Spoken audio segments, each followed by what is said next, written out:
sessions until around 3 o'clock in the afternoon. That's the plan. And then we're going to give you a little bit of a free time, and we have some options for you to consider what you'd like to do. But I'll tell you a little bit about that in a moment. See people just coming in.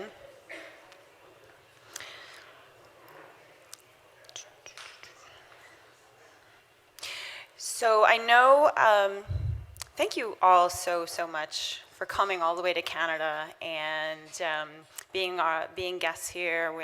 This has been a real honor, truly a huge honor to welcome the ICMM to Halifax and to Canada. So I just want to thank you all from the bottom of my heart. I know the whole team, everyone, it's just been amazing to have you all here. So.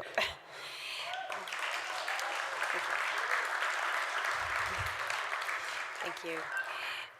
So today, just a quick run through, we will, I think some partners will be joining us for lunch. And then there were some options I said after our sessions in here. There are a number of people that said they haven't had a chance to see the Maritime Museum of the Atlantic. So that's one suggestion I have for you, is that you can go to the Maritime Museum of the Atlantic if you wish.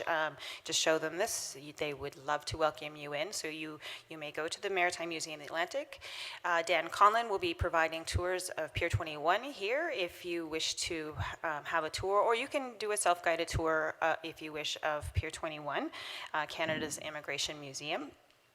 And we also will have 2 buses outside at 3 o'clock when we finish, and one will be taking people to the Citadel, which is the large hill. It's a National Historic Site. It's a Parks Canada park, and there are exhibits in there. It's military story, incredible views of the entire harbor and city from up there as well. So that's a really nice tour. So there will be a bus taking you there. There'll be a guide who will meet the group, and or you can self-explore there for about an hour, and then the bus will come.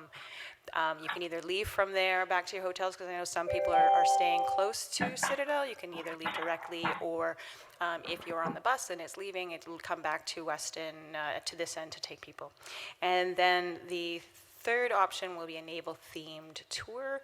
I should caution you, you might need to have identification if you want to go on that one. It's sort of an afterthought, I'm sorry about that, but if you, because it's on the base, or at least the first part of it is on the base, there's a small naval museum, and they are going to give you a little tour of what they have there for about a half hour. And then HMCS Sackville, Canada's Naval Memorial Trust, we have Bill Woodward is you're chairman of the board? Bill Woodward, chairman of the board, Canada's Naval Memorial Trust. It's the last remaining Corvette, and it's right beside the Maritime Museum. And even if you go to the Maritime Museum of the Atlantic for that, just to go see that, I'm sure that the Sackville, you can also just show your badge, let them know you're the ICMM, and they'll let you have a self-guided tour of Sackville. So those are some options. We can talk more about that later, but one more thing I want to stress. There's been some questions about getting back home, getting to the airport. So Bobby and Shayna are collecting names and contact information of anyone who's interested in trying to collaborate with others for their transportation to the airport in the next day or two. So if you provide that information to them and when you'd like to go, then they will gather that information so that you can organize amongst yourselves some shared taxi rides and things like that. Okay? Great. I'm going to now hand it over to Hannah. Where'd she go? Hannah Hagmart to start us off.